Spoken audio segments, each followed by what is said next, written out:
তো আমরা আজকে বলছিলাম গত ক্লাসের পরে আমরা হচ্ছে তিনটা টপিক নিয়ে আলোচনা করবো আর কি, তিনটা সেল। সো এগুলো আসলে অনেকটা ব্যাটারির মতো কাজ করে। এখান থেকে আসলে আমরা বিদ্যুৎ শক্তি পাই, যেটা দিয়ে আমরা বাল্ব জ্বালাইতে পারি, ফ্যান চালাইতে পারি। প্রথমে হচ্ছে আমরা দেখবো হচ্ছে হাইড্রোজেন ফুয়েল সেল। তো বইয়ের মধ্যে দেখবা ফুয়েল সেলের অনেক প্রকার ভেদ আছে, তো অত প্রকার ভেদ পড়ার দরকার নাই। হাইড্রোজেন ফুয়েল সেলটা খুবই ফেমাস এবং এটাই সবসময় আসে। সো এটার একটা সাধারণ গঠন এখানে লেখা হয়েছে, আমরা এটা আলোচনা শুরু করব। তো দেখো এখানে কিভাবে স্টার্ট করা যায়। তো এই হচ্ছে একটা হাইড্রোজেন ফুয়েল সেলের সাধারণ গঠন। সো এখানে আসলে কি করা হয়, এখানে হচ্ছে হাইড্রোজেন নাম আছে দেখো, হাইড্রোজেন ফুয়েল সেল। সো এখানে আসলে হাইড্রোজেন ইনসার্ট করা হয়, তারপর এখানে বিভিন্ন ক্রিয়া বিক্রিয়া হয়, তারপর ফাইনালি আমরা একটা আউটপুট পাই, পানি। তো এটা খুবই পরিবেশ বান্ধব একটা সেল, যেটা আসলে পরিবেশের কোনো ক্ষতি করে না, কারণ এখানে আসলে আউটপুট আমরা পানি পেয়ে থাকি, যেটা আসলে পরিবেশের একটা অপরিহার্য উপাদান বলতে পারো। তো এখানে অক্সিজেন ইউজ করা হয়, হাইড্রোজেন ইউজ করা হয়। সো কিভাবে কাজটা হয় আমরা একটু দেখি, দেখো। সো এখানে যেটা করা হয় যে এখানে একটা ছিদ্রের মতো থাকে বা নলের মতো থাকে। তো এখানে হচ্ছে হাইড্রোজেন প্রবেশ করানো হয়। হুম। তো এখানে যে জিনিস দুইটা আছে একটু খেয়াল করো, যেটাকে বলা হচ্ছে অ্যানোড, এখানে আসলে জারণ বিক্রিয়া সম্পন্ন হবে। আর এটা হচ্ছে ক্যাথোড, ক্যাথোডে আসলে বিজারণ হয়, সেটা তোমরা জানো। তো এটা হচ্ছে একটা বাল্বের মতো। এই অ্যানোড এবং ক্যাথোড হচ্ছে তার দিয়ে কানেক্টেড, মাঝখানে একটা বাল্ব আছে। আর এখানে একটা ছিদ্র আছে যেখান দিয়ে হাইড্রোজেন গ্যাস প্রবেশ করানো হচ্ছে, এদিক দিয়ে একটা ছিদ্র আছে যেখান দিয়ে হচ্ছে অক্সিজেন গ্যাস প্রবেশ করানো হয়েছে।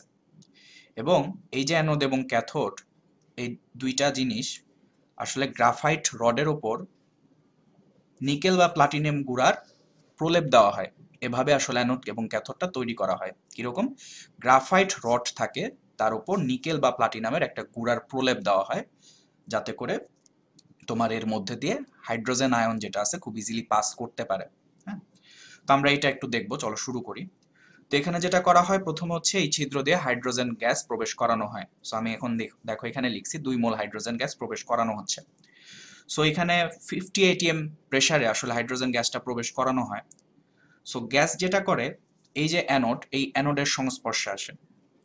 তো অ্যানোডের সংস্পর্শে আসার পরে হাইড্রোজেন গ্যাস 2 মোল আছে। তো হাইড্রোজেন গ্যাস যেটা করে, সে হচ্ছে 4H+ পরিণত হয়। মানে হচ্ছে এই 2 মোল হাইড্রোজেন গ্যাস সে টোটাল 4টা ইলেকট্রন এই অ্যানোডের মধ্যে ছেড়ে দেয়। অ্যানোডের মধ্যে ছেড়ে দিলে এই ইলেকট্রন এদিক দিয়ে প্রবাহিত হওয়া শুরু করে, এবং এই যে তড়িৎদ্বার অ্যানোড, তার মধ্য দিয়ে শুধু আয়ন পাস করতে পারে। সো দেখা যায় যে এই হাইড্রোজেন গ্যাস যখন এই অ্যানোডের মধ্যে 4টা ইলেকট্রন ছেড়ে দিল, এই ইলেকট্রনটা এই অ্যানোডের সাথে যে তার আছে সেই তার দিয়ে প্রবাহিত হওয়া শুরু করলো, এবং এই অ্যানোডের ভেতর দিয়ে আসলে হাইড্রোজেন গ্যাস থেকে 4টা H+ আয়ন মুক্ত হলো, এবং আয়ন এই অ্যানোডের মধ্য দিয়ে প্রবাহিত হইতে পারে। এভাবে আসলে সিস্টেমটা তৈরি করা হয়। হ্যাঁ, সেমি পারমিয়েবল মেমব্রেনও বলা হয় এটাকে। আচ্ছা, তো যেটা হয় এই 4H+ তারা একটা দ্রবণের মধ্যে চলে আসে। এখানে সোডিয়াম হাইড্রোক্সাইড বা পটাশিয়াম হাইড্রোক্সাইড জলীয় দ্রবণ হিসেবে নেওয়া হয়, যেটা আসলে তড়িৎ বিশ্লেষ্য পদার্থ হিসেবে কাজ করে, যেটা আয়ন পরিবহনে আমাদের সাহায্য করে থাকে। সো যেটা হয় যে এই 4H+ সে আস্তে আস্তে এই দ্রবণের মধ্য দিয়ে পাস হয়, আর ইলেকট্রন এদিক দিয়ে পাস হইতে থাকে। সো ইলেকট্রন যখন পাস হয় তখন হচ্ছে এই বাল্বটা অতিক্রম করার সময় বাল্বটাকে জ্বালায় দেয়। সো বাল্বটাকে যখন জ্বালায় দেয়, তারপর এই ইলেকট্রনগুলো এদিকে পাস হইতে থাকে। ইতিমধ্যে এই 4H+ এদিক দিয়ে পাস হয়। পাস হওয়ার পরে এই যে 4টা ইলেকট্রন, এই 4টা ইলেকট্রনকে সে গ্রহণ করে।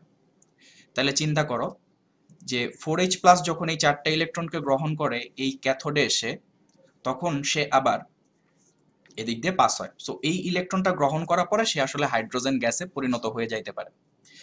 ইতিমধ্যে এই যে ছিদ্র, এই ছিদ্র দিয়ে আবার অক্সিজেন গ্যাস প্রবেশ করানো হয়। তাহলে চিন্তা করো, এই যে অক্সিজেন গ্যাস প্রবেশ করতেছে, আর 4H+ কি করলো, এই তড়িৎদ্বারে এসে 4টা ইলেকট্রন গ্রহণ করলো। সো আমরা বলতে পারি কি, এই যে দুইটা 4H+ সে হচ্ছে 4টা ইলেকট্রন গ্রহণ করলো, 4টা ইলেকট্রন গ্রহণ করলে 2 মোল হাইড্রোজেন গ্যাসে পরিণত হইল। ইতিমধ্যে আবার অক্সিজেন আসতেছে, অক্সিজেন ওই হাইড্রোজেন গ্যাসের সাথে যুক্ত হয়ে ফাইনালি পানি তৈরি করে, এবং পানি তৈরি করার পরে এই দিক দিয়ে হচ্ছে পানি হিসেবে 2 মোল পানি হিসেবে বের হয়ে চলে আসে। সো এটা হচ্ছে টোটাল সিস্টেমটা। তাহলে কি করা হচ্ছে, হাইড্রোজেন গ্যাস সাপ্লাই করা হইতেছে, অ্যানোডে হাইড্রোজেন গ্যাস 4টা ইলেকট্রন ছেড়ে দিতেছে, ছেড়ে দেওয়ার পরে আয়ন হিসেবে সে দ্রবণে চলে আসতেছে, এই আয়নগুলো এদিক দিয়ে পাস হইতেছে, যে ইলেকট্রনগুলো ছাড়ছিল এগুলো এদিক দিয়ে প্রবাহিত হইতেছে, বাল্বটাকে জ্বালায় দিছে, এরপর ইলেকট্রন এখানে আসতেছে, ক্যাথোডে আসার সাথে সাথে এই H+ গিয়ে ওই ইলেকট্রনগুলোকে গ্রহণ করতেছে, গ্রহণ করে সে হাইড্রোজেন গ্যাসে পরিণত হয়েছে। আবার ইতিমধ্যে এদিক দিয়ে অক্সিজেন গ্যাস চালনা করা হয়েছে, ওই হাইড্রোজেন এবং অক্সিজেন গ্যাস দুইজন মিলে এদিক দিয়ে পানি হিসেবে বের হয়ে চলে গেছে। তাহলে এটার বাই প্রোডাক্ট আমরা বলতে পারি পানি, যেটা খুবই পরিবেশ বান্ধব। আচ্ছা, সো দেখো এখানে একটা জিনিস লেখা হয়েছে, এই ছিদ্র দিয়ে বলা হয়েছে অতিরিক্ত হাইড্রোজেন যে গ্যাসটা আছে সে হচ্ছে বের হয়ে চলে যাবে। সো জিনিসটা কিরকম, যে যখন তুমি এখানে 50 atm প্রেসারে হাইড্রোজেন গ্যাস প্রবেশ করাও, তখন আসলে কি হয়, সবগুলা এসে এখানে ধাক্কা দেয়, এই তড়িৎদ্বারে ধাক্কা দেয়, এবং যেগুলো আসলে এই দিক দিয়ে প্রবেশ করতে পারে না, কারণ তুমি জানো সবগুলা একবারে তড়িৎদ্বারে ইলেকট্রন ছাড়তে পারবে না, সো যেগুলা এদিক দিয়ে প্রবেশ করতে পারে না বা তড়িৎদ্বারে ইলেকট্রন ছাড়তে পারে না, তারা হচ্ছে এদিক দিয়ে বের হয়ে যায়। সো এদিক দিয়ে আরেকটা ছিদ্র রাখা হয়েছে যাতে করে অতিরিক্ত হাইড্রোজেন বের হয়ে যেতে পারে, এখানে কোনো ঝামেলা তৈরি না হয়। হ্যাঁ ভাইয়া, মানে অ্যানোড বা ক্যাথোডে গ্রাফাইটের উপর কেন নিকেল বা প্লাটিনামের গুঁড়া দেওয়া হয়? নিকেল বা প্লাটিনামের গুঁড়া কেন দেওয়া হয়, তারা হচ্ছে হাইড্রোজেনটাকে খুব ইজিলি অ্যাবজর্ব করতে পারে, অ্যাবজর্ব করে তারা হচ্ছে এই H+ দিয়ে এদিকে চালাই দিতে পারে আয়নে উন্মুক্ত করতে, এবং এই গ্যাসটাকে অ্যাবজর্ব করে আয়নে উন্মুক্ত করে দিতে এটা হচ্ছে কাজে লাগে। আমরা হচ্ছে হাইড্রোজেন তড়িৎদ্বারে দেখছিলাম, মনে পড়ে, নিকেল বা প্লাটিনামের গুঁড়া ছিল এটার মধ্যে। হ্যাঁ জি ভাইয়া। হ্যাঁ, সেরকম একটা কথা বলা হয়েছে। তো যাই হোক, তো আমরা এখানে চলে আসি মেইন যে রিয়েকশন অ্যানোড। সো অ্যানোডের রিয়েকশনটা কিরকম হয়, যে 2 মোল হাইড্রোজেন তাহলে কি করতেছে, এখানে এসে হচ্ছে ইলেকট্রন ছাড়তেছে, তাহলে আমরা বলতে পারি 4 মোল ইলেকট্রন ছাড়ছে।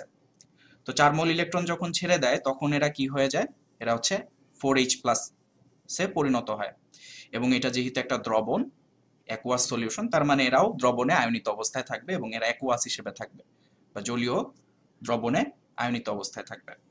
তো ক্যাথোড কি করে, ক্যাথোডে কি হয় দেখো তো, এই যে এটা হচ্ছে আমাদের ক্যাথোড। তাহলে অ্যানোডের রিঅ্যাকশনটা বুঝলাম, হাইড্রোজেন আসলো, এখানে ইলেকট্রন ছেড়ে দিল, H+ আয়নে পরিণত হলো, দ্রবণে চলে আসলো।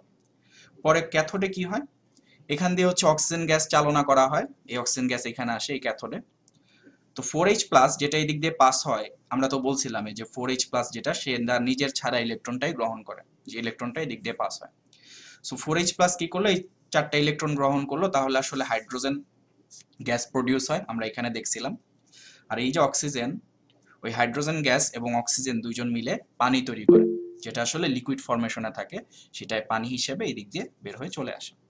তাহলে অ্যানোড এবং ক্যাথোডের রিঅ্যাকশনটা দেখলাম, দেখো অ্যানোডে হয় জারণ, ইলেকট্রন ছাড়তেছে, আর ক্যাথোডে যেটা হয় সেটা হচ্ছে বিজারণ, দেখো ইলেকট্রন গ্রহণ করতেছে, H+ ইলেকট্রন গ্রহণ করতেছে।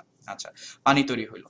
তাহলে দেখো এখন অ্যানোড এবং ক্যাথোডের রিঅ্যাকশনটাকে যদি আমরা সাম আপ করি, তাহলে দেখো আমরা একটা রিঅ্যাকশন পাই এখানে, এই 4টা ইলেকট্রন কাটাকাটি চলে যাবে, 4H+, এই 4H+ কাটাকাটি চলে যাবে, তাহলে 2টা হাইড্রোজেন এখানে বসলো, একটা অক্সিজেন এখানে আছে, আর এদিক থেকে শুধু পানি আছে, পানি বসে গেল। ঠিক আছে, সো এটা হচ্ছে পানি তৈরির একটা বিক্রিয়া বলতে পারো। সো হাইড্রোজেন ফুয়েল সেলের মধ্য দিয়ে যখন হচ্ছে বিদ্যুৎ প্রবাহ তৈরি করা হয় তখন আসলে এরকম পানি প্রডিউস হয়, এবং এখানে আমরা যে বিক্রিয়ক দুইটা ব্যবহার করি এই বিদ্যুৎ তৈরি করার জন্য, তারা হচ্ছে হাইড্রোজেন এবং অক্সিজেন। সো হাইড্রোজেন ফুয়েল সেলের অনেক সুবিধা আছে, তো এই সুবিধাগুলো হচ্ছে বই থেকে পড়ে নিবা।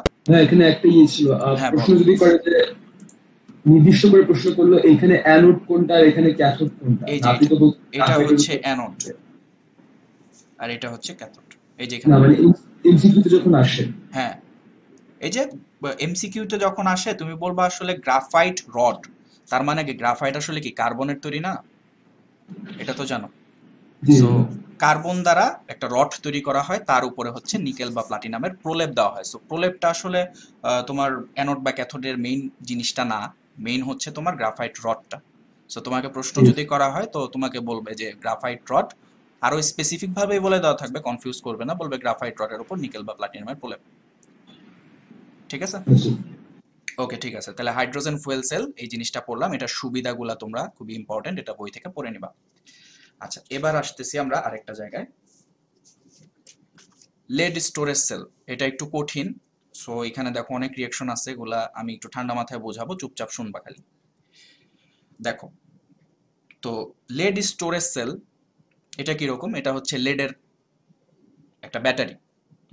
এটা একটা ব্যাটারি, এর মাধ্যমে ব্যাটারির মাধ্যমে আমরা সবাই জানি বিদ্যুৎ তৈরি করা হয় বা আমরা হচ্ছে তড়িৎ শক্তি পাই, যার মাধ্যমে আমরা বাল্ব টাল বিভিন্ন কিছু জ্বালাই ফেলতে পারি।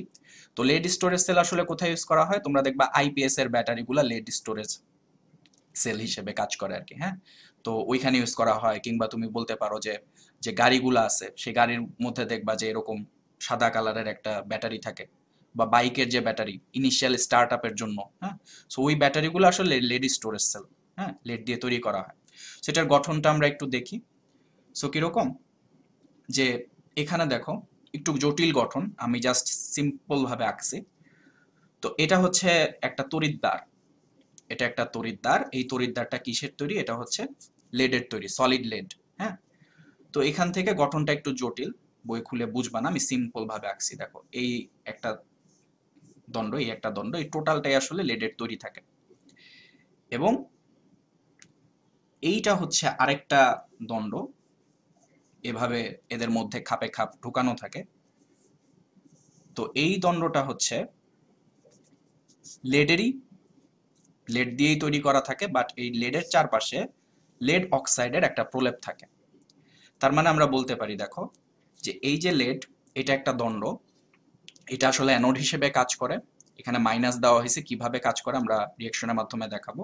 সো আমরা বলতে পারি যে এটা হচ্ছে আমাদের অ্যানোড, আর এই যে দ্বন্দ্বটা আছে সেটা হচ্ছে ক্যাথোড। তাহলে অ্যানোড যেটা দিয়ে তৈরি সেটা হচ্ছে সলিড লেড দ্বারা তৈরি থাকে, এই টোটালটাই হচ্ছে অ্যানোড। আর ক্যাথোডটা হচ্ছে এই টোটালটাই, নীল কালারের যে জিনিসটা দেওয়া হয়েছে। এবং এই যে ক্যাথোড, ক্যাথোড হচ্ছে লেডের তৈরি মেইনলি, এবং এর উপরে লেড অক্সাইডের একটা প্রলেপ দেওয়া হয়। হ্যাঁ, আর এখানে কোনো প্রলেপ দেওয়া হয় না, এটা একদম সলিড লেড। তো এর মধ্যে দিয়ে বুঝতেই পারতেছো, নীলটা ক্যাথোড। হ্যাঁ নীলটা ক্যাথোড। এই যে, এই যে মানে একটার ভেতর আরেকটা এভাবে খাপে খাপ ঢোকানো হয়েছে আর কি। কালোটা হচ্ছে অ্যানোড আর নীলটা হচ্ছে ক্যাথোড। তো এখন এখান দিয়ে কি হয়, যখন এখান দিয়ে ইলেকট্রন পাস করবে, ইলেকট্রন যদি পাস করে এদিক দিয়ে পাস করবে আমরা দেখাবো। সো ইলেকট্রন পাস হলে কি হবে, এদিক দিয়ে হচ্ছে বাল্বটা চলে আসবে, তারপরে ক্যাথোডে ইলেকট্রন চলে আসবে, তারপরে বিভিন্ন ঘটনা দিয়ে এখানে হবে। সো দেখো এখানে তড়িৎ বিশ্লেষ্য হিসেবে একটা জিনিস ইউজ করা হয়, লেড সালফেট। লেড সালফেটের একটা সম্পৃক্ত ঘন দ্রবণ ইউজ করা হয়, পাশাপাশি সালফিউরিক অ্যাসিডও এখানে এক্সিস্ট করে। তার মানে এখানে যে তড়িৎ বিশ্লেষ্য ইউজ করা হইতেছে সেটার মধ্যে লেড সালফেটের একটা সম্পৃক্ত দ্রবণ আছে, সাথে সাথে সালফিউরিক অ্যাসিডও ইউজ করা হইতেছে। হ্যাঁ, আচ্ছা, তার মানে একটা জিনিস আমরা একটু মাথায় রাখবো, এই সালফিউরিক অ্যাসিড থেকে আসলে আমরা H+ কিংবা SO4 2- এই আয়নগুলো সাপ্লাই পাবো। হ্যাঁ, কারণ আমরা এটা যেহেতু একটা দ্রবণ, সো দ্রবণে আমরা জানি যে আয়নগুলা মুক্ত অবস্থায় ঘোরাফেরা করে। তাহলে ঘটনাটা আমি এক্সপ্লেইন করার চেষ্টা করি, ঠান্ডা মাথায় বুঝবো, এটা না বুঝলে আসলে পড়ে লাভ নেই এই লেড স্টোরেজ সেল। দেখো অ্যানোড, সো অ্যানোড আসলে কে, আমরা বলে আসছি অ্যানোড হচ্ছে লেড, সলিড লেড। তো যেটা হয় যে অ্যানোড যেটা করে, এই লেড দুইটা ইলেকট্রন ছেড়ে দেয়। সো দুইটা ইলেকট্রন ছেড়ে সে হচ্ছে Pb2+ বা লেড 2+ হিসেবে এই দ্রবণে চলে আসে। এখানে যে Pb2+ লেখা হয়েছে, তাহলে লেড কি করলো, সে দুইটা ইলেকট্রন ছেড়ে দিল, দুইটা ইলেকট্রন ছেড়ে Pb2+ হিসেবে দ্রবণে চলে আসলো। আচ্ছা, এবার দেখো নিচের স্টেপ। তারপরে কি হয়, এই যে Pb2+ আছে সে তো দ্রবণে চলে আসছে, আর দ্রবণে আমরা কিন্তু জানি যে দ্রবণে হচ্ছে সালফিউরিক অ্যাসিড আছে এবং লেড সালফেট আছে। সো সালফিউরিক অ্যাসিড এবং লেড সালফেট, তো এখান থেকে আসলে আমরা জানি যে সালফিউরিক অ্যাসিডের থেকে আমরা আসলে এই দুইটা আয়ন পাই, H+ এবং SO4 2-। তো দেখো এই যে দ্রবণে যে লেডটা চলে আসছিল Pb2+, সেই সালফিউরিক অ্যাসিডের 2H+, মানে প্রোটন যেটা, আর সালফেটের সাথে একটা রিয়েকশন করে। সো রিয়েকশন করে যেটা করে, এই লেড এই সালফেটের সাথে যুক্ত হয়ে লেড সালফেট তৈরি করে, যে লেড সালফেটটা আসলে সলিড হিসেবে থাকে বা একটা লবণের মতো তৈরি করে। আর যেটা হয়, এই যে H+ আছে সেই H+ মুক্ত হয়ে যায়।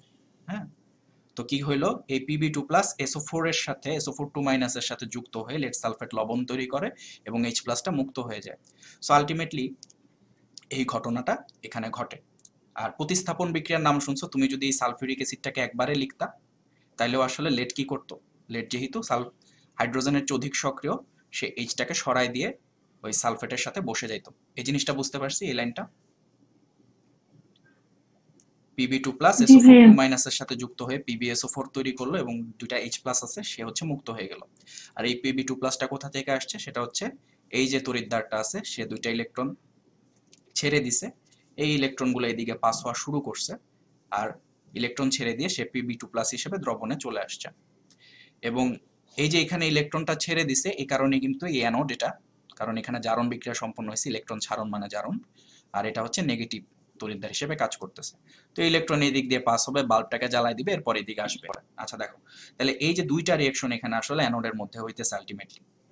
তো আমরা একটু দেখি যে কি হইলো। আমরা যদি সাম আপ করি তাহলে দেখো, এই যে লেড, এটা এখানে বসলো, দুইটা ইলেকট্রন আছে, দুইটা ইলেকট্রন এখানে বসলো, পরবর্তীতে দেখো এই যে জিনিসটা, এই জিনিসটা এখানে বসে গেছে, যেটা সালফিউরিক অ্যাসিডের থেকে আসছিল। এবং এই যে Pb2 প্লাস, এই যে Pb2 প্লাস, এটা আসলে আলটিমেটলি কাটাকাটি চলে গেছে, কারণ এখান থেকে যদি এই পাশে নিয়ে আসি মাইনাস হবে, প্লাস Pb2 প্লাস এবং মাইনাস Pb2 প্লাস কাটাকাটি চলে যাবে। আর এখানে কি আছে? PbSO4 আছে আর 2H প্লাস আছে। তাহলে দেখো এদেরকে যদি সাম আপ করি তাহলে কি হইতেছে, এই এই জিনিসগুলো তো দেখলাম, এগুলো তৈরি হয়েছে, পাশাপাশি PbSO4 তৈরি হইতেছে এবং 2H প্লাস তৈরি হইতেছে। আয়ন আমরা জানি জলীয় দ্রবণ, অ্যাকুয়াস হিসেবে থাকবে, আর লেড সালফেট যেটা আছে সেটা সলিড হিসেবে থাকবে। এগুলা হচ্ছে অ্যাকুয়াস, আর এই পিবি হচ্ছে সলিড। সো এই দশাগুলা খুব বেশি ইম্পর্টেন্ট না, দশাগুলা যদি তুমি না লেখো তা তো কোনো সমস্যা নেই, জাস্ট তুমি জেনে রাখো যে এখানে আসলে কি ঘটনাটা ঘটে। তাহলে দেখো অ্যানোডের টোটাল রিঅ্যাকশন হচ্ছে এই বিশালটা, এই বিশালটা হচ্ছে অ্যানোডের রিঅ্যাকশন। হ্যাঁ, তো অ্যানোডের কাজ শেষ, অ্যানোড বাদ। এবার রিয়েকশন একটু বলবেন? অ্যানোডের রিঅ্যাকশনটা এই টোটালটা, পিবি দুইটা ইলেকট্রন ছেড়ে দিল, এই জিনিসগুলো দুইটা যোগ করছি, এই যে দেখো এখানে দুইটা রিঅ্যাকশন হলো না, এই দুইটা জাস্ট যোগ করছি, যোগ করলে দেখো পিবি নামছে, এখানে দুইটা ইলেকট্রন ছিল, এই দুইটা ইলেকট্রন নামছে নেগেটিভ হিসেবে। Pb2 প্লাস কাটাকাটি, এই সালফিউরিক অ্যাসিড থেকে আসা আয়নগুলো এখানে বসছে, তীর চিহ্ন দিছি, PbSO4 এখানে নামছে, আর উপরে তো কিছু নাই, এটা তো কাটাকাটি চলেই গেছে, PbSO4 নামছে আর 2H প্লাস এখানে নামছে, এই জিনিসটা জাস্ট যোগ করে বসাইছি, বোঝা গেছে?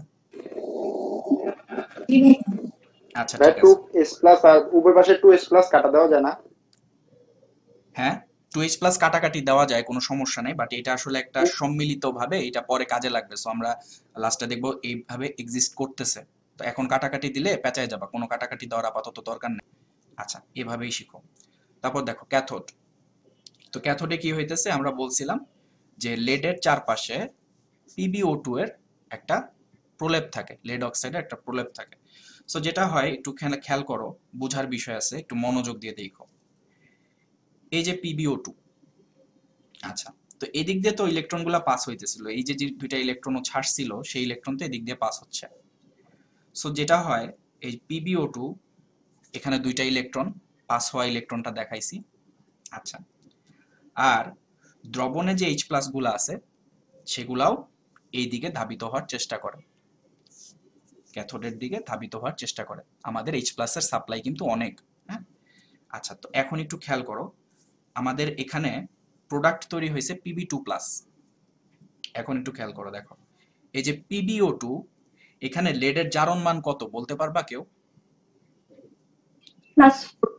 আচ্ছা দেখো, অক্সিজেন আছে তাই না, তো অক্সিজেনের দুইটা আছে, সো -2 × 2 মানে হচ্ছে -4। তাহলে তুমি যদি এখানে লেড চিন্তা করো, তাহলে এরা যদি একটা যৌগ হয় এবং তাদের টোটাল জারণ মান যদি 0 হয়, তাহলে লেডের জারণ মান অবশ্যই +4। এই লেড অক্সাইডে লেডের জারণ মান হচ্ছে +4। আচ্ছা, তো দেখো এই লেড যেটা করে, সে হচ্ছে এই দুইটা ইলেকট্রন গ্রহণ করে, তার মানে এখানে যে তড়িৎদ্বারটা আছে ক্যাথোড, সেই ক্যাথোডের লেড অক্সাইডের যে লেডটা আছে, সে হচ্ছে দুইটা ইলেকট্রন গ্রহণ করে। সো দুইটা ইলেকট্রন গ্রহণ করে সে হচ্ছে Pb2 প্লাস আয়ন হিসেবে মুক্ত হয়ে যায়, Pb2 প্লাস আয়ন হিসেবে মুক্ত হয়ে যায়। আচ্ছা, এখন একটু দেখো, তাইলে দেখো এখানে কি হইতেছে, 4 প্লাস থেকে সে দুইটা ইলেকট্রন গ্রহণ করে Pb2 প্লাস হইল। এখন দেখো এই যে অক্সিজেনটা আছে না, এই অক্সিজেনটা Pb2 প্লাস যেহেতু আয়ন হিসেবে মুক্ত হয়ে গেছে, তাইলে এই অক্সিজেন দুইটাও মুক্ত হইতে হবে। সো এই দুইটা অক্সিজেন, তাদের টোটাল জারণ মান যদি আমি লিখি দুইটা অক্সিজেনের, আচ্ছা এভাবে লিখি, দেখো দুইটা অক্সিজেন পরমাণু আছে, তাহলে দেখো এটা দুইটা পরমাণুর সাইন এখানে দেওয়া হয়েছে, আর এটা হচ্ছে একটা অক্সিজেনের জারণ মান 2-।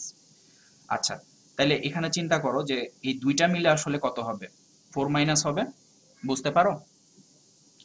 একটা অক্সিজেনের জন্য জারণ মান হচ্ছে -2, দুইটা আছে, সো দুইটা মিলে কত হয়, 4- হইতে পারে। এটা তো আমরা দেখছি যে এখানেই, তাই না? বুঝছো তো কি হইলো?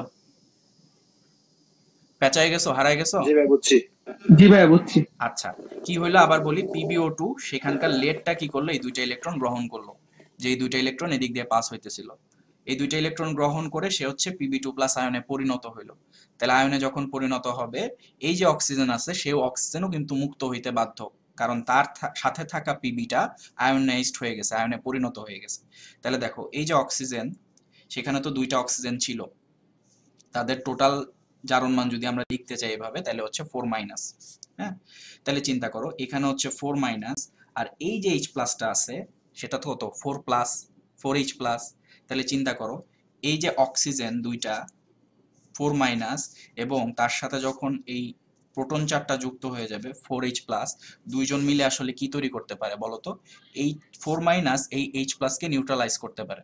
তাহলে দেখো হাইড্রোজেন এখানে কয়টা, 4টা, আর অক্সিজেন হচ্ছে 2টা। তাহলে দুইজন মিলে যখন পানি তৈরি করবে তখন আসলে কয় অণু পানি তৈরি করতে পারে, একটু চিন্তা করে দেখো তো। এরকম একটা পানি তৈরি করার কথা না, বুঝো কি? জি ভাইয়া। বুঝতে পারছো? এখানে জারণ মানটা সম্মিলিতভাবে লিখছি আর কি। হ্যাঁ, তাহলে দেখো এই যে অক্সিজেন যেটা মুক্ত হইলো, তার দুইটা অক্সিজেন পরমাণুর জন্য টোটাল 4-, সে হচ্ছে আয়োনাইজড হয়েছে। তাহলে সে 4- আয়ন যদি তৈরি করে থাকে, এখানে আছে 4H+, এই প্লাসে মাইনাসে নিউট্রাল হয়ে গেল, নিউট্রাল হয়ে পানি তৈরি করলো। সো 4টা হাইড্রোজেন, এখানে দেখো 2 আর 2 4টা হাইড্রোজেন, আর অক্সিজেন পরমাণু কয়টা, 2টা, এখানেও দেখো 2 আর এখানে আসলে 2 গুণ হয়ে যাবে, তাহলে অক্সিজেন পরমাণু 2টা আছে। দেখো এটা খুবই জটিল একটা জিনিস, আশা করি বুঝতে পারছো। তাহলে এই যে 4H+ এবং এখান থেকে আসা অক্সিজেন দুইজন মিলে এখানে হচ্ছে পানি তৈরি করবে 2 মোল। এ পর্যন্ত বোঝা গেছে উপরের রিঅ্যাকশনটা? ভাই 4টা হাইড্রোজেন পরমাণু কোথা থেকে আসছে? 4টা হাইড্রোজেন, এটা হচ্ছে এই যে দ্রবণে এক্সিস্ট করতেছিল, এখান থেকে যখন লেড অক্সিজেন চলে আসে, এই H+ ওই অক্সিজেনকে ধরে তারপর হচ্ছে পানি বানায় ফেলে, দ্রবণে দ্রবণে সেই পানিটা থাকে, বুঝছো? দ্রবণে কি 4টা হাইড্রোজেন পরমাণু থাকে? দ্রবণে অনেক হাইড্রোজেন পরমাণু থাকতে পারে, দ্রবণে অনেক হাইড্রোজেন প্লাস H+ থাকে, প্রয়োজন অনুসারে এরা হচ্ছে সংযুক্ত হয়ে বিক্রিয়া ঘটাইতে পারে। 4টা যে থাকবে এমন না, বাট পানি হচ্ছে 2 মোল তৈরি হয় এখানে, কারণ অক্সিজেন সে 4- হিসেবে আত্মপ্রকাশ করে, তো এই কারণে 4টা H+ লাগে এখানে আসলে, বুঝছো? জি ভাই বুঝছি। আচ্ছা জি দেখো, তাহলে এবার আসো ক্যাথোড। রিঅ্যাকশন শেষ হয় নাই, তো দেখো কি ঘটনাটা ঘটতেছে। এই যে Pb2+, যেটা হচ্ছে আয়োনাইজড হয়ে গেছিল, লেড অক্সাইড থেকে Pb2+ পরিণত হয়েছিল।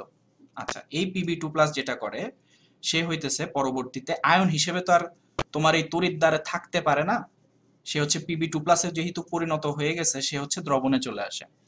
তাহলে এই যে Pb2+, সেই Pb2+টা এখানে লেখা হয়েছে।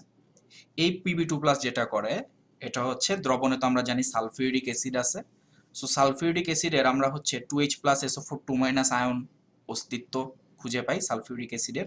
তাহলে আবার আগের মতো বিক্রিয়াটা ঘটে, দেখো এখানে যে বিক্রিয়াটা হয়েছিল সেরকমই একটা বিক্রিয়া দেখো এখানেও লেখা হয়েছে, কারণ যখনই Pb2+ দ্রবণে চলে আসে, সে আসলে সালফিউরিক অ্যাসিডের সাথে এক ধরনের বিক্রিয়া করে। সো দেখো Pb2+ আবার কি করতেছে, আগের মতো এই SO4 2 এর সাথে মিলে যাচ্ছে, মিলে হচ্ছে PbSO4 তৈরি করতেছে, আর এই যে 2H+ সেটা হচ্ছে এখানে লেখা হয়েছে, একদম এটার সাথে এটা হচ্ছে হুবহু বিক্রিয়া, বুঝতে পারছো? সো এটাও আসলে মুখস্থ করার কিছু নেই, এই বিক্রিয়াটা যদি তুমি লিখতে পারো, এটাও সেম টাইপের বিক্রিয়া এখানেও একটা ঘটবে। সো এই হচ্ছে অ্যানোডের বিক্রিয়া, এই হচ্ছে ক্যাথোডের বিক্রিয়া। দেখো তাহলে ক্যাথোডে হচ্ছে 2টা রিঅ্যাকশন এখানে আমরা পাইলাম আলটিমেটলি। তো ফাইনালি আমরা যদি সাম আপ করি, তো সাম আপ করলে আসলে কি হয়, দেখো এখানে দেখো PbO2 কে নামাই দিলাম, এই যে PbO2। আচ্ছা দেখো, হ্যাঁ, তো PbO2 কে আমরা হচ্ছে নামাই দিলাম, তারপরে কি হয়েছে, এখানে দেখো সালফিউরিক অ্যাসিডটাকে কিন্তু আমরা একত্র ভাবেই রাখতেছি আয়ন হিসেবে, দেখো লাল কালি দিয়ে জন্য দেখাইছি, তাহলে এই জিনিসটা এখানে নেমে গেল, ঠিক আছে?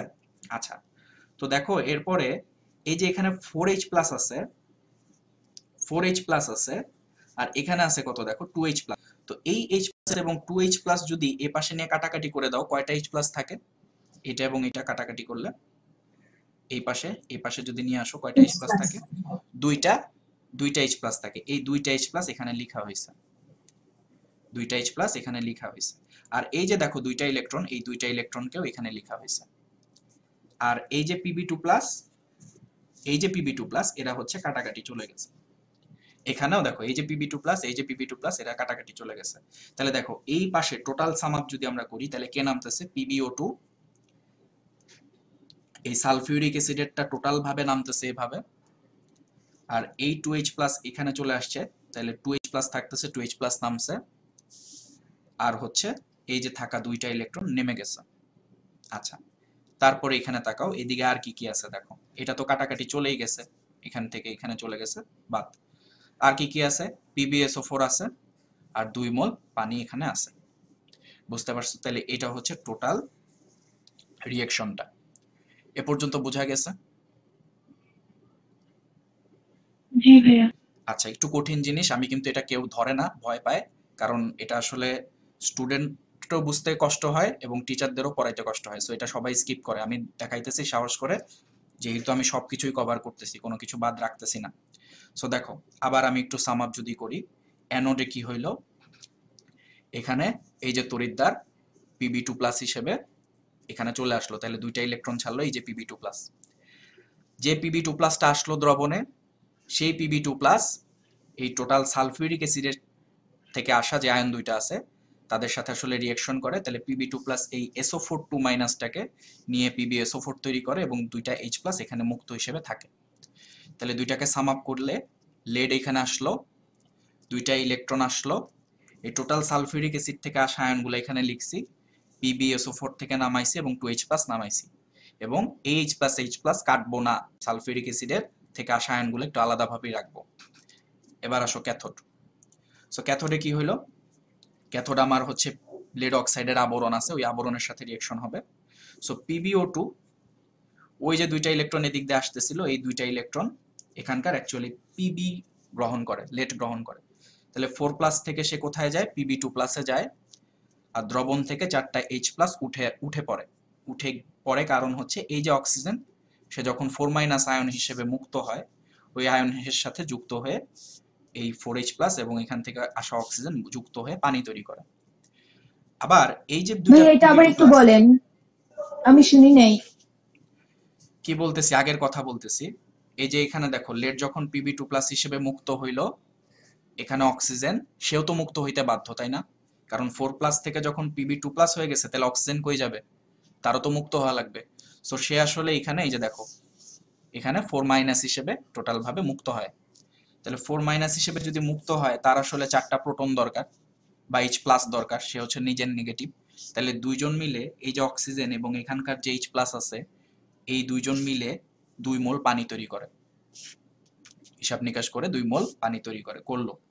এখন দেখো, এই যে Pb2 প্লাস যে হইতেছে দ্রবণে চলে আসছিল লেড অক্সাইড থেকে আসা Pb2 প্লাস, ওই Pb2 প্লাস দ্রবণে এসে আবার সালফিউরিক অ্যাসিডের সাথে মুলাকাত করে। এখানেও Pb2 প্লাস সালফিউরিক অ্যাসিডের সাথে মুলাকাত করছিল। সো তারা যখন এরকম একত্রে আসে, তখন এই Pb2 প্লাস কি করে?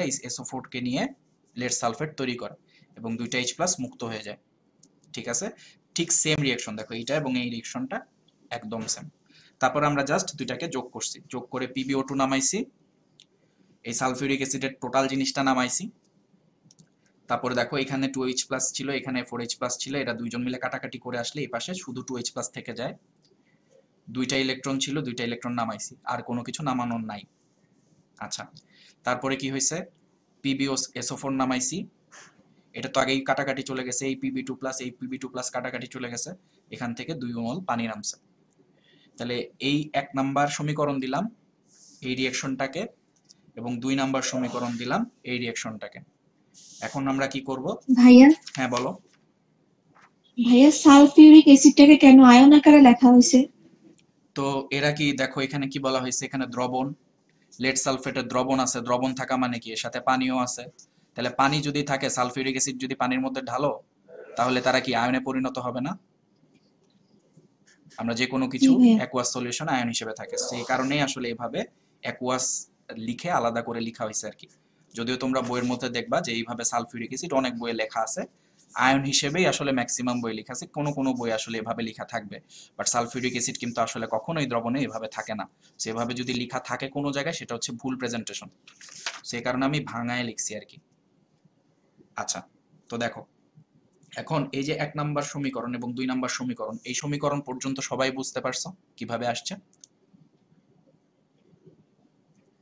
হ্যাঁ, জি জি ভাইয়া। ভাইয়া। আচ্ছা ঠিক আছে। এবার দেখো 2 এবং 1 এরা হচ্ছে যোগ করে দিব। তাহলে এদেরকে যদি যোগ করি, একটু ঠান্ডা মাথায় মনোযোগ দিয়ে দেখো, তাহলে এটা ছিল 2 এবং 1 এর এই টোটালটা এখানে নামাইছি। এখানে যদি দেখতে একটু কষ্টও হয় সমস্যা নেই, আমি ছবি তুলে দিব।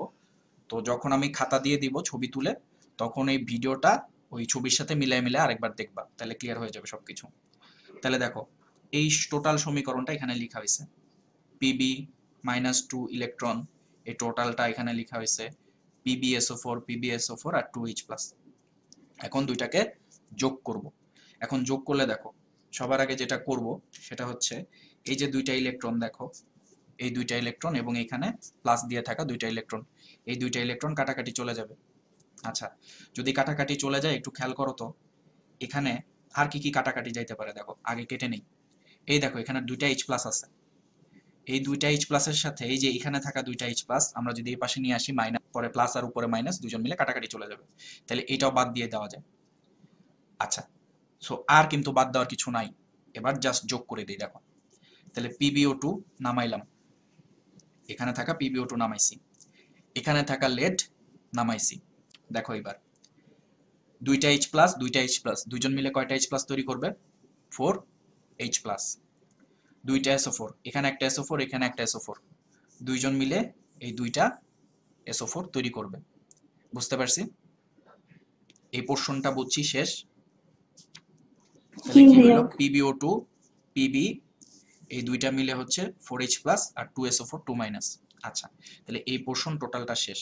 এবার এই পাশে আসো, এই পাশে আসলে কি এক্সিস্ট করতেছে? Lead sulphate. লেড সালফেট, দুইটা লেড সালফেট মিলে আসলে লেড সালফেট সলিড বা লবণ তৈরি করে আসলে। তাহলে দুইটা যোগ করে দিলাম, আর এখানে 2 মোল পানি আছে, 2 মোল পানিকে নামাই দিলাম। আচ্ছা, তাহলে দেখো এই টোটাল বিক্রিয়াটা সম্পন্ন হয়েছে, এবং এই বিক্রিয়াটা যখন হয় তাহলে আসলে কি হইতেছিল, এখানে এখান থেকে ইলেকট্রন ছাড়া হইতেছিল, যে ইলেকট্রনটা দিক দিয়ে পাস করতেছিল বাল্বটাকে জ্বালায় দিতেছিল। তাহলে একটু চিন্তা করে দেখো তো, এই যে টোটাল সিস্টেমটা সেটা একটা ব্যাটারির মতো কাজ করতেছে, এবং ব্যাটারি কি করতেছে আসলে, বাল্বকে জ্বালায় দিতেছে। তাহলে ব্যাটারি যদি কখনো বাল্বকে জ্বালায় দেয়, তাহলে কি ব্যাটারি খরচ হয়ে যায় না? ব্যাটারি ডিসচার্জ হয়ে যায় না? হ্যাঁ, এটা কি বুঝো? ব্যাটারি যখন তার জীবনী শক্তি আস্তে আস্তে হ্রাস পেয়ে যায়, ব্যাটারির পাওয়ার যখন কমে যায়, তখন আস্তে আস্তে সে ডিসচার্জ হয় আসলে, এ কারণেই পাওয়ার কমে যায়। তাহলে দেখো এই যে ঘটনাটা ঘটছে, এই ঘটনার মাধ্যমে আসলে কি হয়েছে, দিক দিয়ে ইলেকট্রন ফ্লো হয়েছে, বাল্বটাকে জ্বালাই দিছে। ক্রমাগত ইলেকট্রন ফ্লো হইতে থাকবে এবং বাল্বটাকে জ্বালাইতে থাকবে। তাহলে এই যদি রিয়াকশনগুলো ক্রমাগত চলতে থাকে, তাহলে আসলে ব্যাটারি ডিসচার্জ হয় বা তার চার্জ ফুরাইতে থাকে। তাহলে এখানে দেখো এই যে রিয়াকশনটা আমরা পাইছি সামারাইজ করে, সেই রিয়াকশনটা আসলে এভাবে যদি থাকে, এটাকে বলা হয় ডিসচার্জিং। দেখো উপরে তীর চিহ্ন দিয়ে লেখা হয়েছে, এই দিকের যে বিক্রিয়া, এখানে হচ্ছে বিক্রিয়ক, এরা হচ্ছে উৎপাদ। এই রিয়াকশনটা হচ্ছে ডিসচার্জিং, মানে ব্যাটারি চার্জ হারাচ্ছে। হ্যাঁ, আর আমরা যদি উল্টা বিক্রিয়াটা করি, তাহলে উল্টা বিক্রিয়া করলে কি হবে, যে বিক্রিয়া উল্টা বিক্রিয়াটা যদি করি, এটাকে বলা হয় চার্জিং বিক্রিয়া। তার মানে উল্টা বিক্রিয়ার জন্য এরা হচ্ছে বিক্রিয়ক এবং এরা হচ্ছে উৎপাদ, উল্টা বিক্রিয়ার জন্য। আর যদি সোজাভাবে বিক্রিয়া করি এই দিকে, তাহলে সেটা হচ্ছে ডিসচার্জিং, এবং ডিসচার্জিং এর জন্য এরা হচ্ছে বিক্রিয়ক এবং এরা হচ্ছে উৎপাদ। তাহলে এই হচ্ছে টোটাল ঘটনা। এবং একটা জিনিস খেয়াল করলে দেখবা, এখানে চার্জিং এবং ডিসচার্জিং দুই ধরনের বিক্রিয়াই সম্ভব।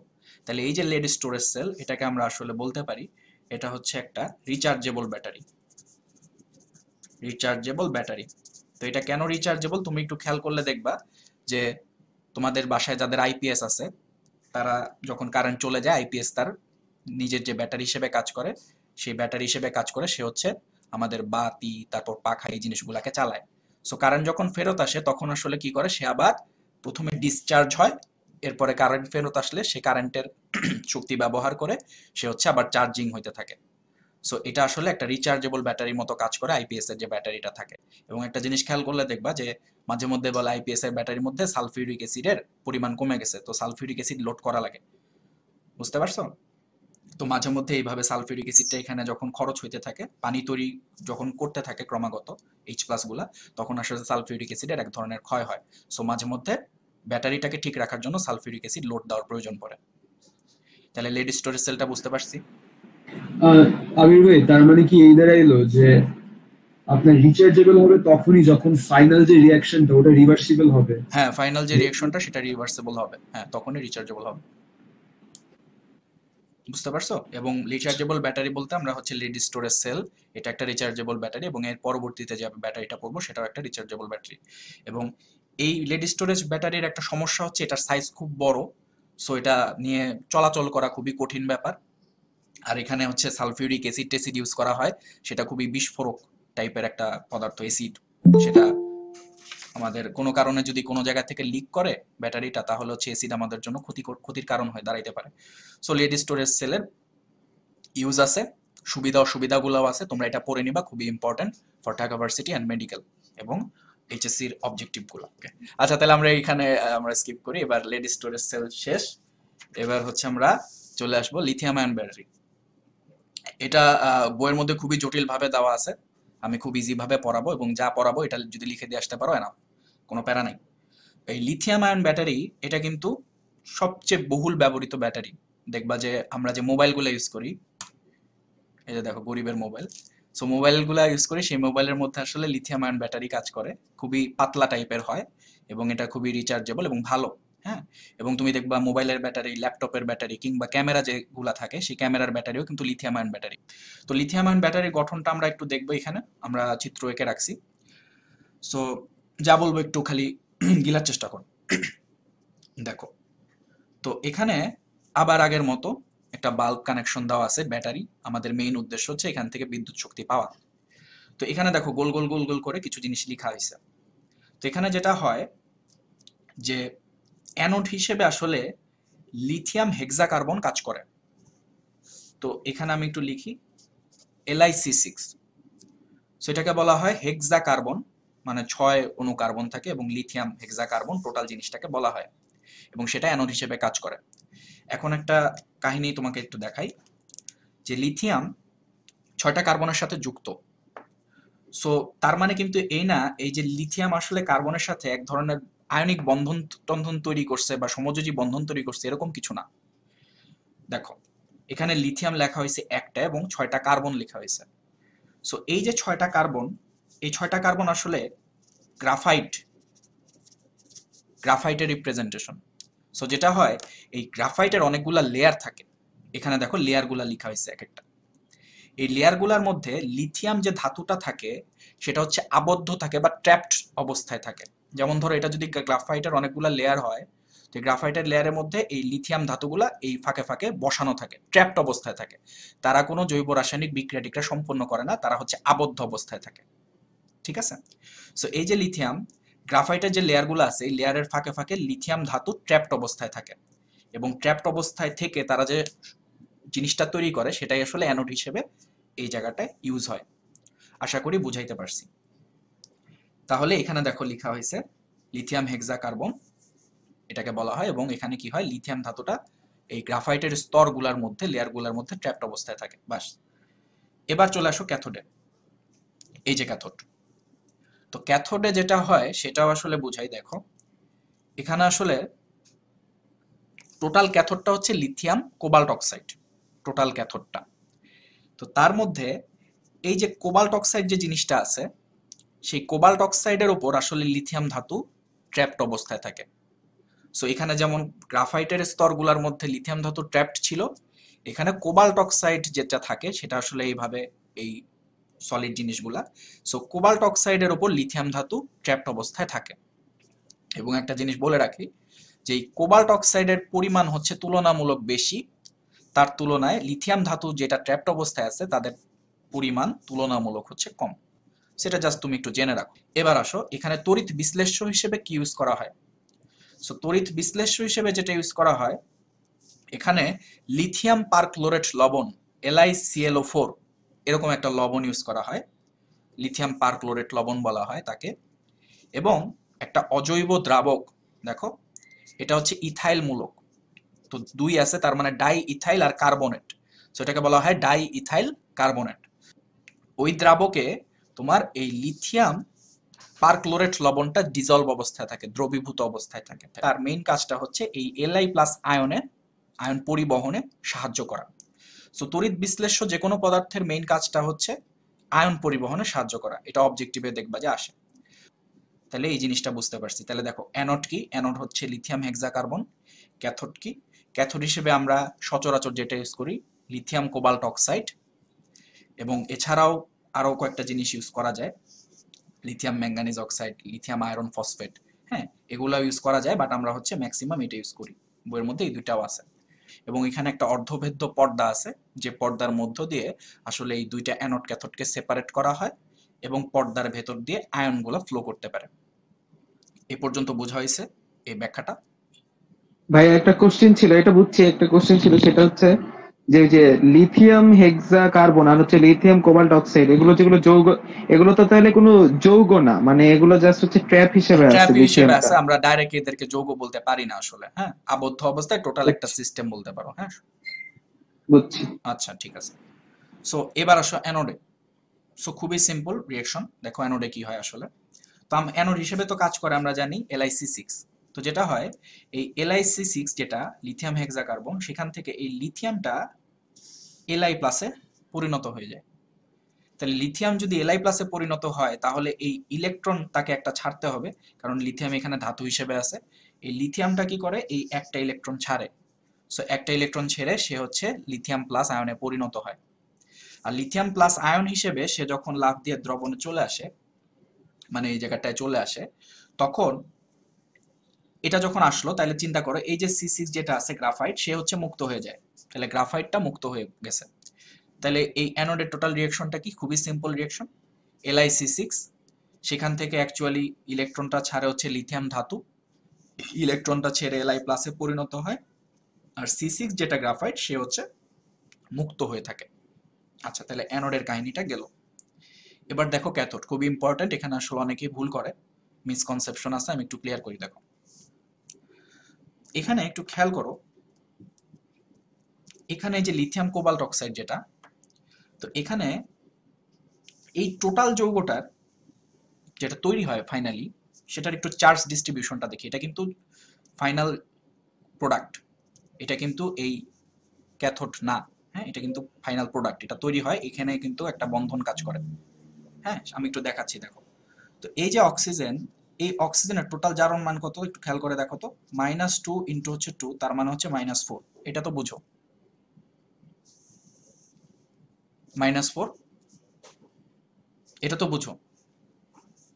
জি ভাইয়া। আচ্ছা এখন দেখো এখানে কোবাল্ট আছে, সো কোবাল্ট আছে এবং লিথিয়াম আছে, আচ্ছা দুইটা মিলে +4 হইতে হবে, এটা তো বুঝো, কারণ এটা -4। জি আচ্ছা তো এখানে আসলে এই কোবাল্টের চার্জটা থাকে হচ্ছে +3, আর এই লিথিয়াম যেটা সেটার প্লাস থাকে, চার্জটা থাকে হচ্ছে +1, দুইটা মিলে তারা হচ্ছে এই -4টাকে নিউট্রাল করে। এখন একটু কাহিনী দেখো, আমরা ক্যাথোডে চলে আসি, এটার ব্যাখ্যাকে একটু দিয়ে নিলাম। দেখো এই যে Li+, সেই Li+ কিন্তু এই অর্ধবেদ্য পর্দার মধ্য দিয়ে প্রবাহিত হইতে পারে। আবার এখান থেকে লিথিয়াম পারক্লোরেট থেকে যে লবণগুলো আসে, এই লবণের যে Li+, সেটাও এখান দিয়ে এক্সিস্ট করতে পারে।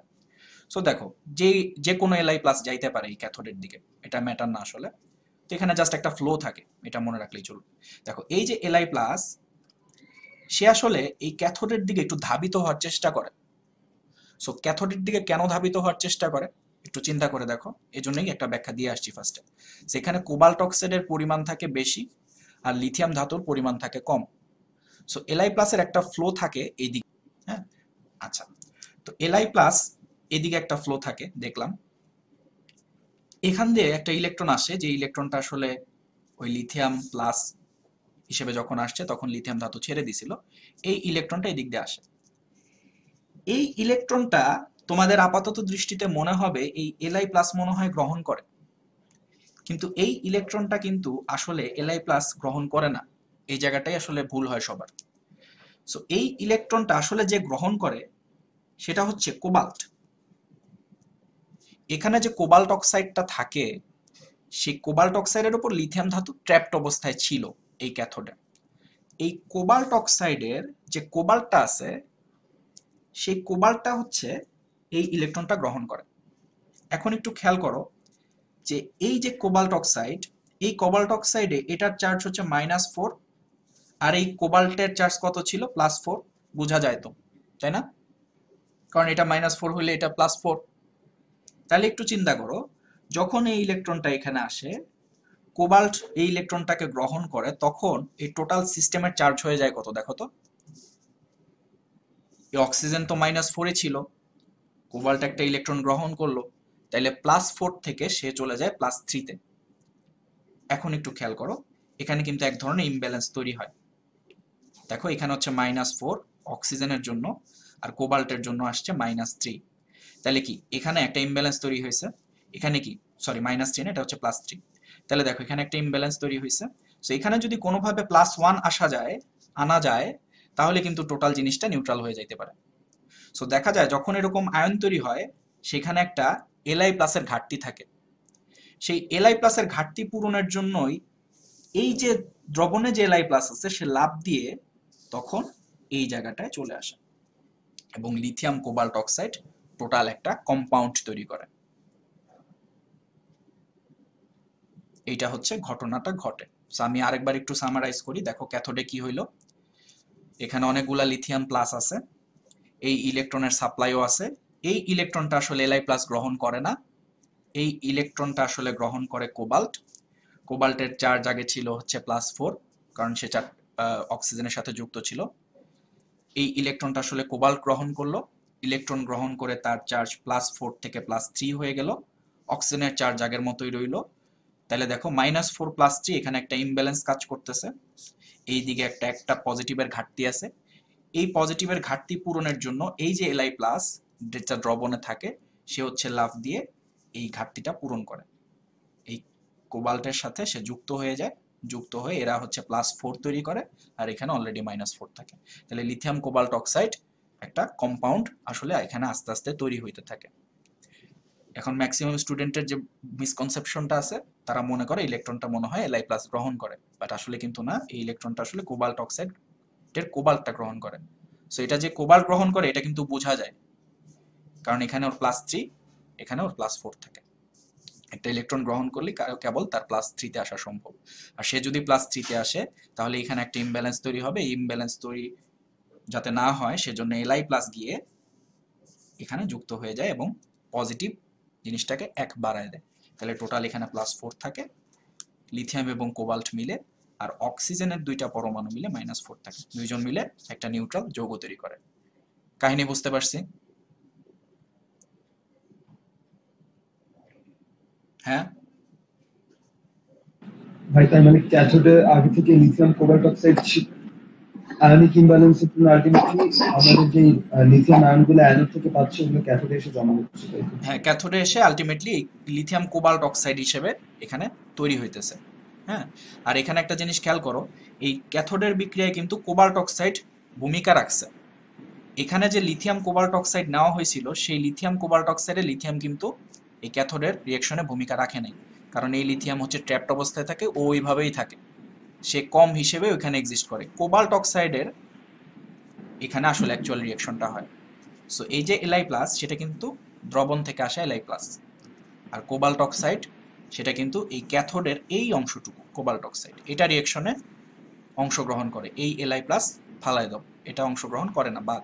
তাহলে এই যে কোবাল্ট অক্সাইড কিন্তু আসলে অংশগ্রহণ করতেছে, আর এই ইলেকট্রনটা এই দিক দিয়ে পাস হয়, ইলেকট্রনটা কোবাল্ট গ্রহণ করে বাকি কাহিনী সে সমাপ্ত করে, এবং এই Li+ পরবর্তীতে ঘাটতি পূরণের জন্য এখানে যুক্ত হয়ে একটা কম্পাউন্ড তৈরি করে, যেটাই হচ্ছে লিথিয়াম কোবাল্ট অক্সাইড।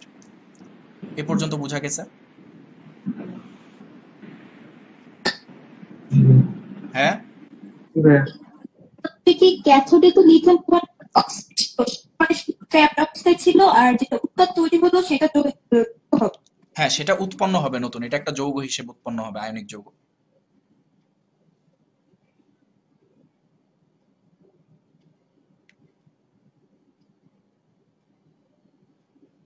কি বুঝতে পারছো?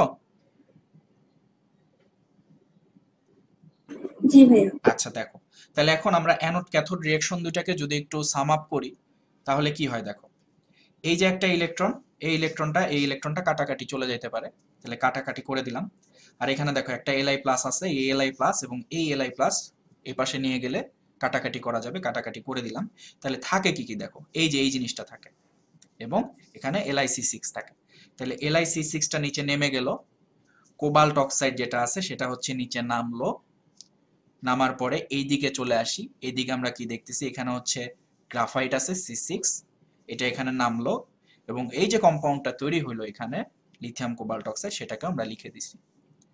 তাহলে এখানে হচ্ছে এইটা টোটাল বিক্রিয়া। বইয়ের মধ্যে অনেক কঠিন ভাবে দেওয়া আছে, NX বিভিন্ন কিছু ধরে দেওয়া আছে, কোনো দরকার নাই। এখানে n এর ভ্যালু 1 ধরলেই হয়, 1 ধরলে আসলে এই রিঅ্যাকশনটাই পাওয়া যায়, তোমরা এটাই করবা, কোনো সমস্যা নেই। এখন দেখো তাহলে জিনিসটা কি ঘটতেছে, এই টোটাল সিস্টেমের মধ্যে এক ধরনের ক্রিয়া বিক্রিয়া সম্পন্ন হয়ে আলটিমেটলি বাতিটাকে জ্বালায় দিতেছে, ইলেকট্রন ফ্লো হচ্ছে। তাহলে আলটিমেটলি এই যে ব্যাটারিটা সেটা আসলে ডিসচার্জ হইতেছে, তার চার্জ ব্যবহৃত হইতেছে বাতি জ্বালানোর কারণে। সো এই যে রিঅ্যাকশনটা আমরা দেখছি, এই সম্মুখমুখী রিঅ্যাকশনটা হচ্ছে ডিসচার্জিং, এবং আমরা যদি এটাকে অপোজিট করে দেই তাহলে বিপরীতমুখী রিঅ্যাকশনটা হচ্ছে চার্জিং। তাহলে এই দুই ধরনের রিঅ্যাকশনই হইতে পারে, সম্মুখমুখীটা ডিসচার্জিং, বিপরীতটা চার্জিং, ঠিক আছে। এবং লিথিয়াম আয়ন ব্যাটারি হচ্ছে বহুল ব্যবহৃত, কোথায় কোথায় ইউজ করা হয় বলছি, মোবাইল, ল্যাপটপ, তারপর হচ্ছে ক্যামেরা, যে সমস্ত জিনিসগুলো খুব ছোট ছোট থাকে তাদের মধ্যে লিথিয়াম আয়ন ব্যাটারি ইউজ করা হয়, খুবই পাতলা ব্যাটারি দেখবা। বুঝতে পারছি এই কাহিনীটা?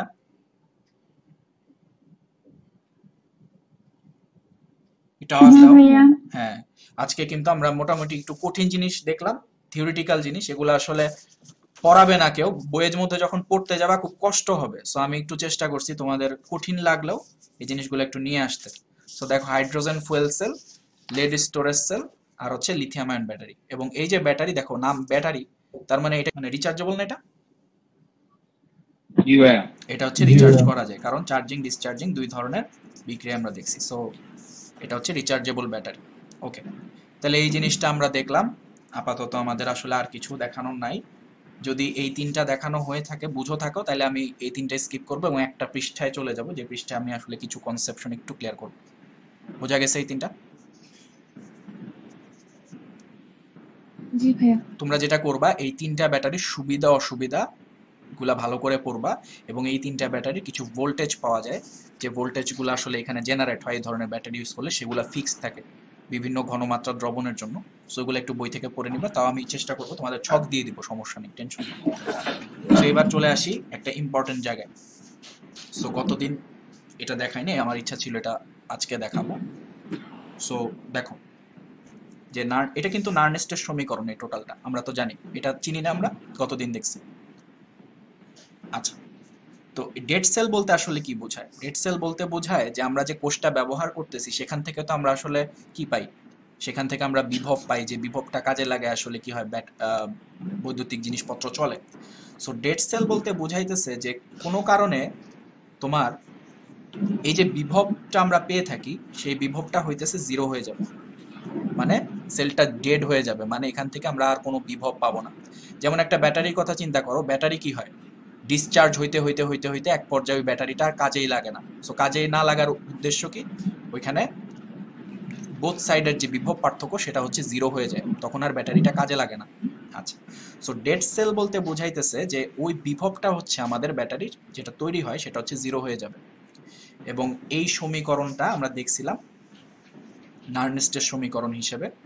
সো একটা সেল কখন ডেড হয় বা এর সেলের ভ্যালু কখন জিরো হয়, যখন বিক্রিয়াটা মানে কোষের মধ্যে যাবতীয় যে বিক্রিয়াগুলো চলে, অ্যানোড ক্যাথোডের বিক্রিয়া, সেই বিক্রিয়া যখন সাম্যাবস্থায় চলে আসে, তখন আসলে নেট ইলেকট্রন ফ্লো থাকে না। সো নেট ইলেকট্রন ফ্লো যদি না থাকে তাহলে আসলে দুই প্রান্তের বিভব সেম হয়ে যায়, এবং বিভব যখন সেম হয়ে যায়, বিভব পার্থক্য থাকে না, সেটা জিরো হয় আসলে, তখন কারেন্ট ফ্লো বন্ধ হয়ে যায়। সো দেখো, একটা সেল কখন ডেড হবে, যখন কোষ বিক্রিয়াগুলা সাম্যাবস্থায় চলে আসবে, এবং সাম্যাবস্থায় যখন চলে আসবে তখন দেখো এই যে কিউ কি ছিল, কিউ হচ্ছে বিক্রিয়ার অনুপাত। সো তোমরা কি এই কিউসি কিংবা কিউপি এর নাম শুনছো? বলছিলাম, গতদিনও জিজ্ঞেস করছিলাম। QC QP.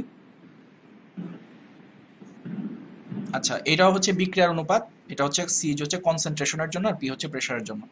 সো যখন বিক্রিয়ার সাম্য অবস্থায় চলে আসে তখন এই যে কিউ একটা সাম্য ধ্রুবকে চলে যায়, যেটাকে বলা হয় কে ইকুইলিব্রিয়াম।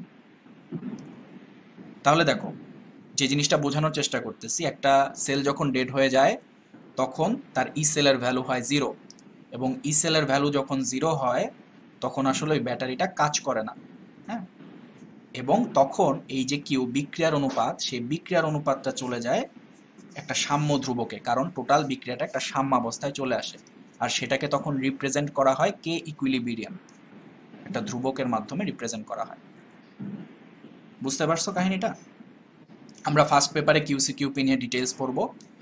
কিউসি কিউপি হচ্ছে যে কোনো সময় উৎপাদের রেশিও, বিক্রিয়কের রেশিও। আর কিউসি কিউপি থেকে আমরা হচ্ছে কেসি কেপি পেয়ে থাকি যখন আমাদের টোটাল বিক্রিয়াটা সাম্যাবস্থায় চলে যায়। এটা আমরা ফার্স্ট পেপারে দেখছিলাম। সো এখানে এই রিপ্রেজেন্টেশনটা আসলে নার্নেস্টের সমীকরণে কিউসি কিউপি এর জায়গায় আমরা ইউজ করি কিউ, এবং কেসি কেপি এর জায়গায় আমরা ইউজ করি কে ই কিউ। হ্যাঁ, জাস্ট অপোজিট, মানে একই জিনিস জাস্ট ভিন্নভাবে প্রকাশ করা হয়। তাহলে দেখো, এখানে বারবার একটা কথা বলার উদ্দেশ্য হচ্ছে ডেড সেলে ই সেল 0 এবং কিউ যেটা বিক্রিয়ার অনুপাত সে হয়ে যাবে কে ইকুইলিব্রিয়াম। বুঝতে পারছি? এবং আরেকটা জিনিস একটু বলে দেই, দেখো ই নট সেল, এটার ভ্যালু কি হবে বলতো? এটার কিন্তু একটা ফিক্সড ভ্যালু থাকবে। ই নট সেলের একটা ফিক্সড ভ্যালু থাকবে, কারণ এটা কিন্তু প্রমাণ অবস্থায় মাপা হয়েছিল। সো এই প্রমাণ অবস্থার কিন্তু কোনো চেঞ্জ নেই, এটার একটা ফিক্সড ভ্যালু থাকবে। এই জিনিসটা কখনো 0 হইতে পারে, কখন হইতে পারে সেটা তোমরা একটু চিন্তা করবা, এটা আমি তোমাদের বলবো না, এটা একটা সময় 0 হবে। সো তোমাদের এরকম একটা অবজেক্টিভ মনে হয় আমি দিছি, বইলা দিলাম আর কি প্রশ্ন, যেখানে ই সেল 0 ধরা হয়। এটা কখন হয় প্রশ্ন দেখলে বুঝতে পারবা। সো ডেড সেলের কাহিনীটা বোঝা গেছে। ই সেলে 0 বসাবো, কিউ এর জায়গায় ই কিউ বসাবো, তারপরে বাকি যা ইনফরমেশন দেওয়া থাকবে সেই ইনফরমেশনে বসায় আমরা হচ্ছে ম্যাথ সলভ করব। বোঝা গেছে?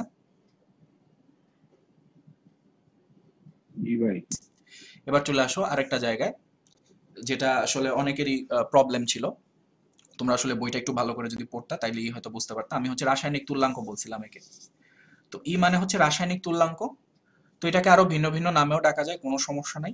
রাসায়নিক তুল্যাঙ্ক যা তুল্য ভরতা, গ্রাম তুল্য ভরতা, তুল্যাঙ্ক ভর আসলে তা। সো দেখবা কিছু কিছু অনুশীলনীর মধ্যে রাসায়নিক তুল্যাঙ্ককে ডাইরেক্ট ওইভাবে না বলে তুল্য ভর বা গ্রাম তুল্য ভর বা তুল্যাঙ্ক ভর বলা আছে। তো তোমাকে বুঝতে হবে আসলে রাসায়নিক তুল্যাঙ্কের সেই সূত্রটাই তুমি ইউজ করবা। সো ই ইকুয়াল কি এম বাই ই। এম ছিল মোলার ভর আর ই ছিল তুল্য সংখ্যা, ম্যাক্সিমাম টাইম যোজনী। আচ্ছা, সো এখানে আরেকটা জিনিস তোমাদের একটু বলে রাখি। আজকে আমাকে একটা স্টুডেন্ট বলছিল, একটা ম্যাথ দিছিল, সেই ম্যাথটার মধ্যে এই জিনিসটা ছিল, আমার মনে পড়লো এটা তোমাদের একটু দেখাই দিই। সো 1 গ্রাম মোল পদার্থ, এটা যদি কখনো বলে, সো 1 গ্রাম মোল পদার্থ বলতে আসলে 1 মোল পদার্থকে বোঝানো হয়। সো অনেকেই কনফিউজড হয়ে যায়। সো 1 মোল পদার্থ বললে তো আমরা খুব ইজিলি বুঝি। সো যদি বলা হয় 1 মোল কপার, খুব ইজিলি আমরা বুঝতে পারি। সো কখনো কখনো তোমাকে কনফিউজড করার জন্য অ্যাডমিশনে এভাবে বলবে যে 1 গ্রাম মোল কপার। সো এই গ্রাম টার্ম দেখে অনেকে কনফিউজড হয়ে যায়। মনে রাখবা যে 1 গ্রাম মোল পদার্থ যা 1 মোল পদার্থ তা। বুঝছো কাহিনী? এটা জাস্ট মনে রাখবা, এভাবে তুমি ম্যাথটা করবা যদি কোনো ম্যাথ আসে আর কি। ভাইয়া আবার বললে ভালো হয়। ডেড সেলটা আরেকবার বললে ভালো হয়। আচ্ছা, ডেড সেল মানে কি? ডেড সেল মানে ওই কোষ, যেটা আমি একটু দেখাই দিই। দেখো এই যে একটা, দেখো তড়িৎ রাসায়নিক কোষে আমরা কি ছিল, লবণ সেতু ছিল, তারপরে এই ধরনের একটা সংযোজন ছিল, এখানে হচ্ছে JnSO4 ছিল, এখানে হচ্ছে কপার সালফেট ছিল। হ্যাঁ, তো এখানে আসলে কি তৈরি হইতো? এখানে আসলে কারেন্ট তৈরি হইতো, বা আমরা বাল্বটাকে জ্বালায় ফেলতে পারতাম। সো বাল্বটাকে জ্বালায় ফেলতে পারতাম কেন? কারণ এখানে এই কোষের মধ্যে এক ধরনের বিভব পার্থক্য তৈরি হইতো, আর অপ্রমাণ অবস্থার জন্য সেই বিভব পার্থক্যকে আমরা ই সেল বলতাম। এই বিভব পার্থক্য থাকার কারণেই কিন্তু আসলে বাল্ব জ্বলে ওঠে। হ্যাঁ, ভোল্টেজ জেনারেট হইলে আমরা কারেন্ট ফ্লো পাই। সো কোনো কারণে যদি ডেড সেল হয়, তাহলে ডেড সেল হওয়ার শর্ত কখন? যখন আমরা এই যে তড়িৎ রাসায়নিক কোষ দেখি, এই তড়িৎ রাসায়নিক কোষে যে অ্যানোড ক্যাথোড বিক্রিয়া আছে, ওই বিক্রিয়াকে যখন সাম আপ করি তখন আমরা সম্পূর্ণ কোষ বিক্রিয়া পাই। এবং সম্পূর্ণ কোষ বিক্রিয়া যখন সাম্যাবস্থায় চলে আসে, তো সাম্যাবস্থায় যখন চলে আসে তখন হচ্ছে নেট কারেন্ট ফ্লো থাকে না। তাহলে নেট কারেন্ট ফ্লো যদি না হয়, তার মানে বুঝতে হবে তোমাকে ওইখানে বিভবও থাকবে না। আমরা জানি বিভব তৈরি হইলেই কারেন্ট ফ্লোটা হয়। তাহলে বিভব যদি না থাকে, তাহলে সেটা না থাকতে পারে কখন? যখন বিক্রিয়া সাম্যাবস্থায় চলে আসে। তাহলে সাম্যাবস্থায় আসলে বিভব থাকবে না, এবং এই যে বিক্রিয়ার অনুপাত আছে সেটা কে ইকুইলিব্রিয়ামে চলে যাবে। তাহলে আমরা যদি সম্পূর্ণভাবে এটাকে লিখতে চাই, তাহলে লিখলে আসলে কি লিখতে পারি? ধরো সাম্যাবস্থায় একটা কিছু বলা হয়েছে, সাম্যাবস্থায় কোনো একটা সেল রিঅ্যাকশন আছে। তাহলে সাম্যাবস্থায় যদি আসে, তাহলে আমাদের নরমালি নার্নেস্টের সমীকরণ কি ছিল? E cell equal E naught cell R T by N F ln হচ্ছে কিউ। তো সাম্যাবস্থায় যখন চলে আসছে তখন আমরা এখানে বসাবো 0, ই নট সেলের একটা নির্দিষ্ট ভ্যালু পাবো যদি জিঙ্ক এবং কপার সালফেট ইউজ করা হয়, বা যে কোনো কিছু ইউজ করা হইতে পারে, দুইটা ভিন্ন ভিন্ন জিনিস। তাইলে এখানে আর টি বাই এন এফ সবকিছু সেম থাকবে, লন, এবং কিউ এর জায়গায় আমরা হচ্ছে কিউ না বসায় লিখবো হচ্ছে কে ইকুইলিব্রিয়াম।